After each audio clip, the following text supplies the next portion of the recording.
have started in music, and would like to have them say a few words to you about why they do what they do, also what motivated them to start, what motivates them to continue. So we'll start with Raul. He's gray-haired like I am, so we're the older set. So Raul is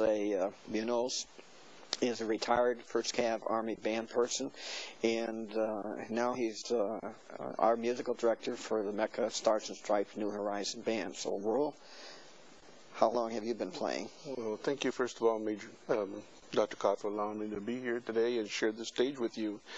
I've been playing for 36 years now, and I'm a French horn player, but having served over 21 years in the military, you had to adjust. And I remember my first bugle job that I ever played was in the tall grass of Fort Sill, Oklahoma, in the Oklahoma area, and the old cemeteries they have out there. And we're privileged here in the city of Killeen to have the American Legion Post 223 that sponsors the Stars and Stripes Band along with Mecca. And what it creates is an opportunity for musicians that have experience playing. They may be already working their regular jobs or attending school, and they haven't packed that horn in a long time. And we provide an opportunity for those folks to come out and play. And along with that is patriotic music that when it comes to the bugle jobs, we want to instill to our young people from the American Legion patriotism, Americanism, and service back to the community. And those that are willing to learn to pull the cobwebs out of the horns, we have folks that are willing to help them out. Now I'm going to have Glenn Nardin, who's the 1st Cav Band Director, talk to you a little bit about the 1st Cav Band and what they're doing and how they fit into this tap scene and also the marching band music. Glenn? Well, thank you. We get the opportunity to play all kinds of bugle music every day. We years ago started to cut back on the number of band people within the Army bands and all of the service bands. There was a time that we could actually handle all of the funerals and all of the occasions that we needed buglers on our own as the military, but as we grew, or actually the opposite, cut back our forces, we had to look for the community to begin to do the bugling and do the different things that we couldn't do anymore. We are so glad that there's an organization like yours that would actually develop buglers who would go out and do a ceremony that is so important.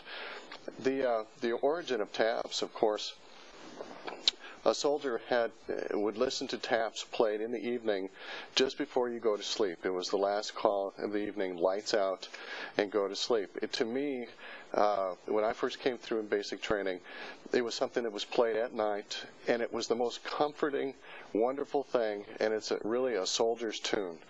And when that is played at a funeral for a soldier, it is really very, very meaningful to that person. A lot of people think, well, it's just a funeral song, but it's actually not what it is. It's actually a very, very wonderful, spiritual, and calming and beautiful thing played. We brought along a bugler today, Sergeant Robert Oliveri. Does most of our bugling on our ceremonies. We do ceremonial bugling, as in like 45-minute ceremonies, as well as taps in a funeral as well. Robert, can you tell us what motivates you and how you feel when you do these programs, ceremonies specifically? Well, taps to me is a tribute to soldiers, fallen soldiers, like in Iraq. It honors those soldiers. And to me, just like Commander said, it's a very solemn occasion. You need to pay tribute to those who have fallen. So it's really hard for me to go out there and to keep from being afraid of making mistakes. So I try my hardest to keep straight and just play through and get through that. Okay, that's what I wanted to hear you say, how hard it is, because it's not as simple as it sounds. You get up in front of all those people and play at a very solemn moment in their life.